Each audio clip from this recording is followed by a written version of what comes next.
Cette nuit, c'est qu'il y a 4 navires qui, eux, ont essayé de passer sans l'autorisation de l'Iran, parce que les 26 navires qui sont passés, ils le font en coopération avec l'Iran, avec les gardiens de la révolution. Et pour ces 4 navires, ça s'est pas très bien passé, puisque ce qui s'est passé, c'est que donc ces navires ont essayé de franchir le détroit d'Ormuz. C'est des navires qui, selon la marine des gardiens de la révolution, avaient en fait éteint leur système de navigation. Et c'est après plusieurs avertissements radio que en fait les navires auraient ignoré, que les Iraniens disent avoir procédé à plusieurs tirs de sommation pour que ces navires rebroussent chemin. Alors le résultat, c'est que 2 navires ont effectivement fait demi-tour, mais les 2 autres, eux, en revanche, ont été arrêtés par les gardiens de la révolution. On n'a pas d'informations précises sur le type de navire ou encore leur nationalité, mais ces événements militaires montrent bien que la situation est très tendue dans le détroit d'Ormuz, et aussi que les Iraniens, eux, continuent de sortir les muscles en communiquant sur le fait qu'ils gardent et qu'ils veulent garder le contrôle sur le détroit d'Ormuz.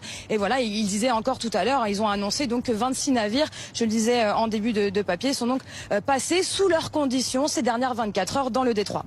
Trump impose un blocus, tandis que l'Iran laisse les navires traverser le détroit selon ses propres conditions. Bientôt, 90 jours de guerre et aucun n'ose forcer le passage. Je pense qu'aucun accord entre les États-Unis et l'Iran n'est proche, ni pour le mois de mai, ni peut-être pour celui de juin, peut-être. Les Iraniens ont le temps de leur côté. Trump, lui, n'en a pas, contrairement à ce qu'il affirme. Les États-Unis veulent obtenir par la négociation des choses qu'ils n'ont pas obtenues par la guerre, et c'est ça le problème. Qu'ont obtenu les États-Unis et l'entité depuis le 28 février? Absolument rien. 90 jours sans aucun gain. Côté iranien, ils veulent consolider ce qu'ils ont acquis pendant la guerre, et là je parle de monétiser le détroit d'Ormuz. Et si la guerre reprend pleinement, elle risque d'être extrêmement violente et déstabilisatrice pour toute la région. Les médias occidentaux n'ont jamais compris que l'Iran mène sa guerre avec la tête, la stratégie. L'Iran a délibérément épargné certaines cibles à haute valeur depuis le 28 février pour les garder comme munitions de dernière réserve.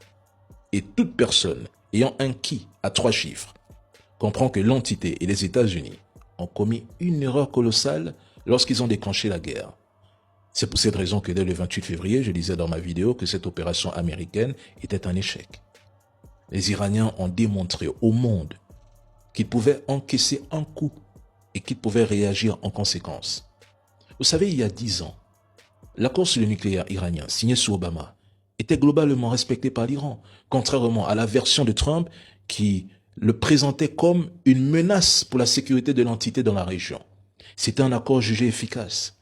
Aujourd'hui, toutes les personnes compétentes et proches de Trump qui ont osé lui dire qu'ils se trompaient sur l'Iran ont soit démissionné, soit été limogés. Et maintenant, il négocie alors que le 28 février, il affirmait qu'aucune négociation ne serait envisagée et qu'il exigerait la destruction ou la capitulation de l'Iran. Plus drôle encore, il négocie l'ouverture d'un détroit qui n'a jamais été fermé et l'abandon de l'enrichissement d'uranium alors qu'Obama avait déjà obtenu un accord sur ce point.